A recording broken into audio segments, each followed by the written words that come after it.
Alibaba has a big enough base of business in China to make it pretty secure about its dominance of e-commerce in China.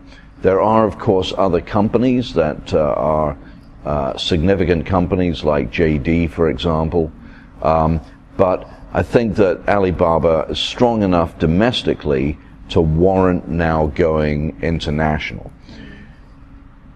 If I was in charge, I would probably be more conservative and go principally to developing economies first.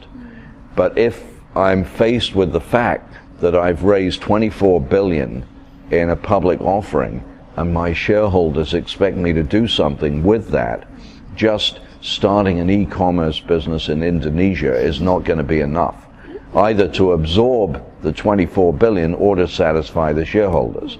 So Jack Ma has basically set himself up to have to do something significant in terms of an acquisition. The problem for Alibaba is that e-commerce is not so easy to take across borders as search. You know, for search, all you need is a computer algorithm and terrific brand recognition. But for e-commerce to work, you need the entire logistics system. It can't just be a matter of matching buyers and sellers. Typically, you have to be involved in, at least partially involved in, the logistics of handling and shipping the product. The customer profile, what the customer needs, the merchandise offering that's going to work in a particular market, the price points that are going to be attractive. So you really have to have a very, very thorough sense of consumer behavior in terms of setting up an e-commerce business across national boundaries.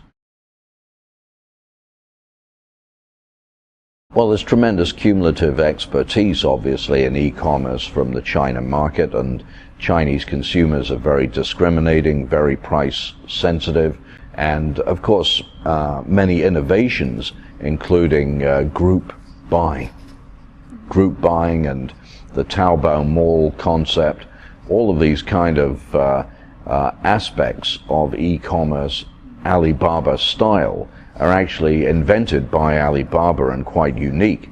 And so, to my mind, Alibaba already a very strong company in terms of innovation. Not just it's not just a matter of the scale of the Chinese market and copying Amazon. Far from it.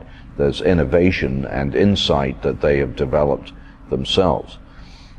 But oftentimes, you know, a company that is dominant in a huge market like China will become a little bit too self-confident and feel that they can just take that formula with a little bit of adaptation.